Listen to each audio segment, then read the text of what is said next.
또영주TV의 송영주, 김대령입니다. 네, 저희가 다시 돌아왔습니다. 이 또영주TV 초반이긴 하지만은 왜 해외 리그에서 활약하고 있는 우리 선수만 다루느냐, 해외 리그의 클럽이라든가 아니면은 이 외국인 선수들 종활약 펼치는 그런 선수들에 대해서 집중적으로 분석해달라, 이런 이야기도 있더라고요. 하지만 또영주TV가 만들어진 지 얼마 되지 않았기 때문에 일단은 해외 리그에서 활약하는 우리 선수들을 돌아볼 계획이니까요. 차츰차츰 더 많은 정보를 여러분에게 선사해 드리도록 하겠습니다. 솔직히 근데 좀 주목도 높은 친구들을 먼저 다루는 또 수밖에 또 이렇게 전략이에요. 그래서 좀 이해를 해주시면은 좋겠어요. 네, 우리는 다 계획이 있죠. 자, 그래서 오늘은 뭘 준비했죠? 오늘은 또 지난 주말에 황의조 선수가 프랑스 리gue 1에서 무려 파리 생제르맹을 상대로 헤딩골을 넣었잖아요. 그래서 그 얘기를, 황의조 선수 얘기를 한번 해보려고 준비를 했습니다. 네, 황의조 선수가 파리 생제르맹전에서 코너킥 상황에서 헤더로 골을 넣었죠. 물론 보르도는 파리 생제르맹을 상대로 결국은 3대4로 패배를 당했습니다. 카바니, 은바페에게 실점하는 장면이 또 나왔었거든요. 네. 그러니까 수비가 그만큼 불안한 면이 있는 클럽이긴 합니다만, 여하튼 황의조 선수가 최근 2경기 연속골을 넣었고요. 최근 4경기에서 3골을 넣었습니다. 특히 헤더로서 모두 골을 넣었거든요. 그러면서 황의조 선수의 득점력이 폭발하고 있습니다. 저는 헤딩을 이렇게 잘하는 선수인지 몰랐어요. 우리가 황의조 하면은 그냥 그 오른발에서 나오는, 또 가끔은 왼발에서 나오는 호쾌한 슈팅을 생각하지 헤딩은 잘 생각이 안 나잖아요. 물론 헤딩을 잘하는 선수긴 했지만은, 그런데 이렇게 프랑스 리그에서 헤딩골을 3골이나 넣었다는 게 굉장히 또 신기하기도 하고.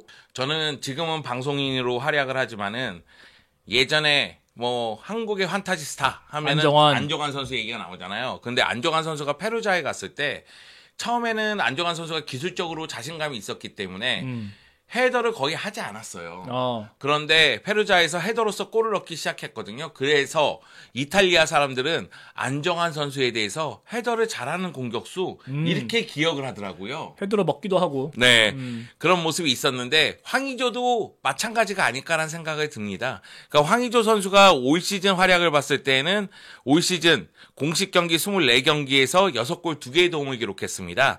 근데 이제 전반기의 3골은 모두 박스 바깥쪽 중거리 슈팅에 의한 골이었고요.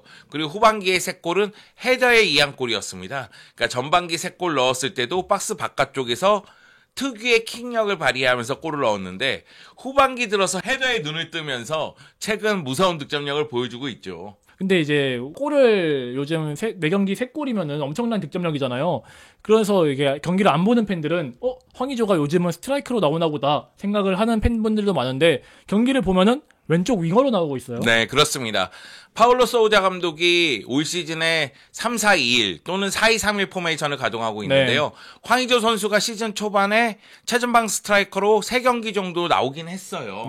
하지만 그 이후로는 세컨 스트라이커 또는 2선 공격수, 그 역할을 맡으면서 이 공격형 미드필더로 좀 더 많이 뛰었고요. 그리고 왼쪽 윙어로 지금은 많이 뛰고 있습니다. 그러다 보니까 황의조 선수가 수비 부담도 큰 편이거든요. 그러니까 보르도가 현재 프랑스 리게앙에서 12위를 기록하고 있기 때문에 그렇게 상대를 힘으로 압도하는 팀은 아니에요. 그러다 보니까 측면에 위치하고 있는 황의조도 수비적인 임무가 많은 편이죠. 그 가운데에서 세트피스에서의 득점력, 이것이 향상되면서 황의조 선수가 득점포를 제대로 가동하고 있는 거죠. 그러니까 물론 이제 왼쪽 윙어에서 잘하고 있잖아요. 뭐 골도 넣고 수비도 보면은 엄청 넓게 가담하고 경기 전체적으로 눈에 띄는 경기력을 보여주고 있는데, 그럼에도 또 우리 또 한국 팬들 입장에서는 황의조는 그래도 스트라이커로 써야 잘하는데, 이런 마음을 또 버릴 수가 없는데, 뭐 그럴 가능성은 없나요? 네, 한국 축구 팬들 마음은 다 똑같죠. 그러니까 황의조 선수가 최전방에서 뛰면서 조금 더 골에 집중하기를 원하는 거죠. 근데 파울로 소우자 감독 입장에서는 황의조를 왼쪽에 배치하더라도 황의조가 골을 넣고 있기 때문에 아마도 황의조의 포지션의 변화를 많이 주지는 않을 것 같아요. 잘하고 있으니까. 네, 그리고 황의조 선수가 왼쪽 측면에 있다 할지라도 공격을 전개할 때에는 과감하게 박스 안쪽으로 들어가는 장면도 있긴 있거든요. 그렇기 때문에 포지션 변경을 꾀하진 않을 듯 보이지만, 그럼에도 불구하고 황의조 선수가 득점력을 좀 더 높이기 위해서는 왼쪽 측면보다는 최전방이 더 알맞죠. 그렇죠. 왜 그러냐면 황의조 선수가 최근 헤더로서 3골이라고 말씀을 드렸는데 그만큼 상대 분전에서 위치 선정이라든가 공중볼 다툼에 힘을 발휘하고 있다는 얘기거든요. 그럼 최전방에 있다면 더욱더 헤더 기회가 좀 더 많이 올 것이고 그렇다면은 골을 더 많이 넣지 않을까 이런 기대감이 생기거든요. 또 한 가지는 최전방에 지미 브리앙과 니콜라스 데프레빌이 뛰고 있는데 지미 브리앙이 올 시즌 리그양 22경기에서 7골 1개의 도움이고요. 데프레빌이 리그양 23경기에서 5골 4개의 도움입니다. 황의조가 현재 6골이니까 이 선수들하고 득점력을 비교해도 떨어지는 건 아니거든요. 큰 차이가 없네요. 그 점을 고려했을 때는 파울로 소우자 감독이 황의조 선수를 최전방에 한번 투입을 시키면서 황의조 선수의 득점력을 최대한 높이고자 노력해보는 건 어떨까 그런 생각이 좀 듭니다. 그래도 뭐 다르게 생각하면은 황의조를 최전방에 쓰지 않음에도 불구하고 어떻게든 뭐 왼쪽에도 써보고 뭐 세컨터브로도 써보고 한다는 거는 이제 소우자 감독이 황의조에 대한 믿음이 확실히 있다는 또 거를 증명하는 것 같기도 하고. 네. 그러면은 남은 시즌에도 계속 출전할 것으로 예상이 되는데 그러면은 황의조 2자릿수 가능합니까? 골? 제가 생각하기에는 가능하다고 봐요. 지금 솔직히 말씀드려서 보르도는 투자한 금액 다 뽑았어. 그쵸. 네, 보르도가 간바 오사카에서 데려올 때 이적료가 200만 유로였어요. 아유, 유럽에서 200만 유로면 진짜 네. 싼 편이죠. 근데 황의조의 지금 활약은 적어도 1000만에 가깝습니다. 왜 그러냐면은 황의조 선수가 팀의 사정에 따라서 최전방, 2선, 측면 다 뛰고 있잖아요. 그쵸. 그만큼 전술적인 활용 가치가 높은 모습을 보여주고 있고 필요한 순간마다 골을 넣고 있거든요. 그리고 황의조가 6경기에서 골을 넣었는데 3라운드 디종 경기 골 넣었을 때 2대0으로 승리했죠. 그리고 9라운드 툴루즈전 골 넣었을 때 3대1로 승리했습니다. 12라운드 낭트전에서 골을 넣었을 때 2대0으로 승리를 거뒀거든요. 그리고 23라운드 브레스트전에서는 1대1 무승부, 25라운드 디종전에서는 2대2 무승부.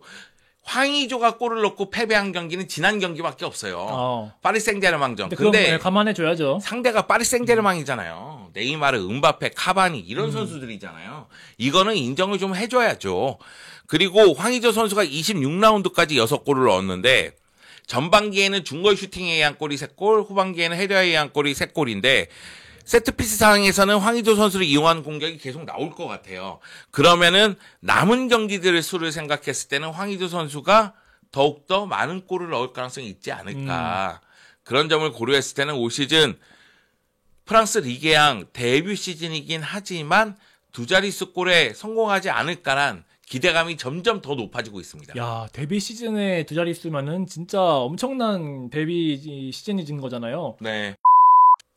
저는 개인적으로 기대감을 갖는 거는 사실은 환경이 바뀌었잖아요. 네. 그 가운데에서 확실한 롤을 주지 않으면은 선수들은 당황하는 경우가 많아요. 그렇죠. 근데 황의조는 포지션이 바뀌는 가운데서도 자신이 생존하는 법을 터득하고 있거든요. 그만큼 적응력이 뛰어나고 영리한 선수라는 거예요. 그렇기 때문에 남은 시즌에도 좋은 활약을 계속해서 이어가지 않을까 그런 생각이 들고요. 황의조 선수가 한번 보여줬으면 좋겠어요. 이 박주영 선수 다음으로는 스트라이커가 프랑스 무대에서 2자릿수 골을 넣은 선수가 저는 없다고 생각을 하고 있는데 한번 보여줬으면 좋겠습니다. 프랑스 무대에서 또다시 우리나라 선수가 해결사의 면모를 유감없이 발휘하는 것을. 그러면은 뭐 보르도의 성적도 따라서 상승하지 않겠어요? 네, 뭐 좀 성급하긴 하지만은 또 나중에는 보르도를 찍고 더 큰 구단으로 갈 수도 있는 거고 확실히 좀 이렇게 기대가 되는 지금까지의 모습이네요. 네, 파울로 소우자 감독 최전방에 기용합시다.